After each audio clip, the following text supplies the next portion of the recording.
This channel does not promote any violent, harmful, or illegal activities. All content provided by this channel is meant for an educational purpose only.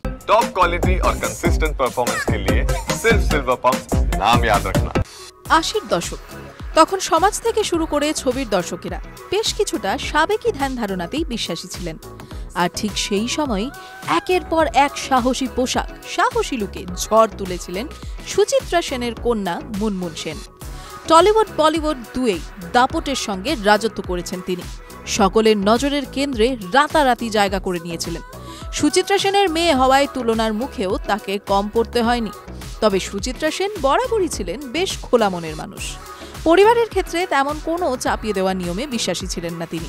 তাই মুনমুনের পোশাকের ক্ষেত্রেও তেমন কোনো নিষেধাজ্ঞা জারি করেননি অভিনেত্রী।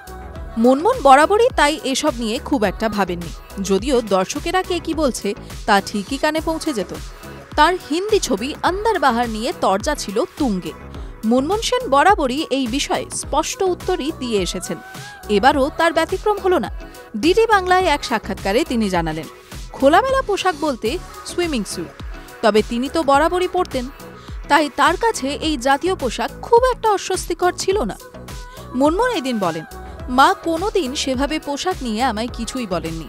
আমি সাঁতার শিখতাম, তাই একটা শর্ট, একটা খোলামেলা পোশাককে আমার সাহসী বলে মনেই হয়নি।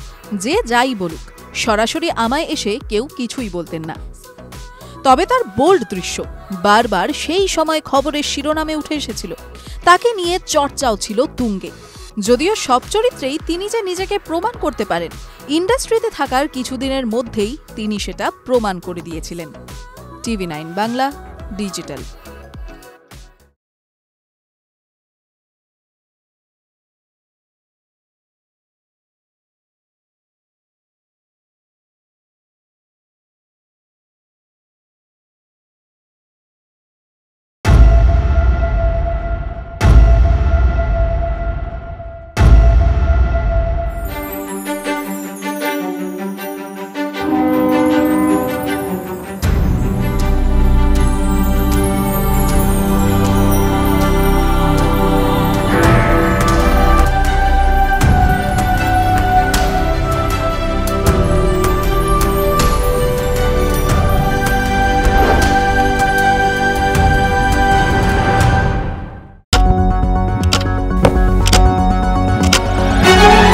রাজনীতি শুধুই কি রাজার নীতি?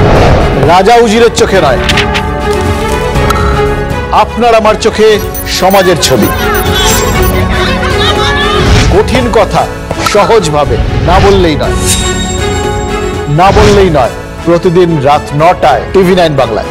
TV9 বাংলা না দেখলেই নয়।